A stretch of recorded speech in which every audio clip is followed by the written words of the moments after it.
আসন্ন ত্রয়োদশ জাতীয় সংসদ নির্বাচনকে ঘিরে দেশের রাজনীতিতে আবারও ঘনীভূত হচ্ছে উত্তেজনা ও নানা সম্ভাবনার হিসেব। জুলাইয়ের গণ আন্দোলনের পর শেখ হাসিনার ক্ষমতা ছাড়ার ঘটনায় বাংলাদেশের রাজনৈতিক মানচিত্রে বড় পরিবর্তন এসেছে। আর সেই নতুন বাস্তবতায় আগামী ভোটকে কেন্দ্র করে দলগুলো নিচ্ছে নতুন কৌশল ও অবস্থান। ঠিক এমন প্রেক্ষাপটেই বিএনপি চেয়ারম্যান তারেক রহমান জানালেন এক ভিন্ন বার্তা।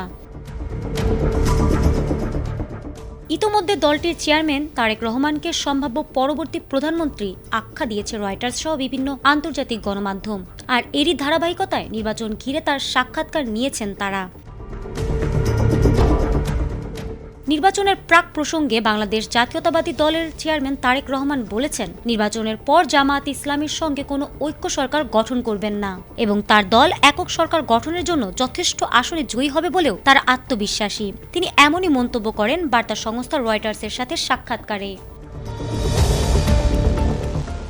তিনি আরও বলেছেন, তার দল নিজেদের ভিত্তিতে বিরোধী রাজনৈতিক প্রতিদ্বন্দ্বীদের সাথে সরকার গঠন করবে না। তিনি বলেছেন, আমি কি করে আমার রাজনৈতিক প্রতিদ্বন্দ্বীর সঙ্গে সরকার করব, তারপর বিরোধী দল কে করবে? এই মন্তব্যে তিনি তাদের স্বতন্ত্র নির্বাচনী লক্ষ্য ও দৃষ্টিভঙ্গি স্পষ্ট করেছেন। তিনি আরও মন্তব্য করেছেন, তারা জাতির জন্য সরকার গঠন করবে এবং গণতান্ত্রিক মূল্যবোধ, অর্থনৈতিক উন্নয়ন ও কর্মসংস্থান সৃষ্টি করার প্রতিশ্রুতি নিতেও দৃঢ় রয়েছে।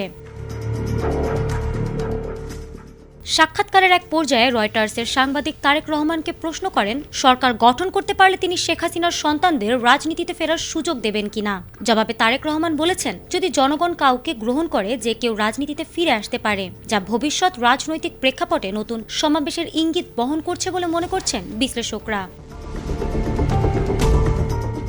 এদিকে জামায়াত ইসলামীর সঙ্গে ঐক্য সরকার গঠনের প্রস্তাব নাকচ হওয়ায় রাজনৈতিক পরিবেশ আরও কঠিন মনে হচ্ছে। নির্বাচনকে সামনে রেখে বাংলাদেশের রাজনৈতিক অঙ্গনে উত্তেজনা, সম্ভাবনা ও প্রতিশ্রুতির মিশ্র অনুভূতি বিরাজ করছে, যা ভোটের মাধ্যমে আগামী হাল তা নির্ধারণ করবে। ফারহানা হক, এটিএন বাংলা।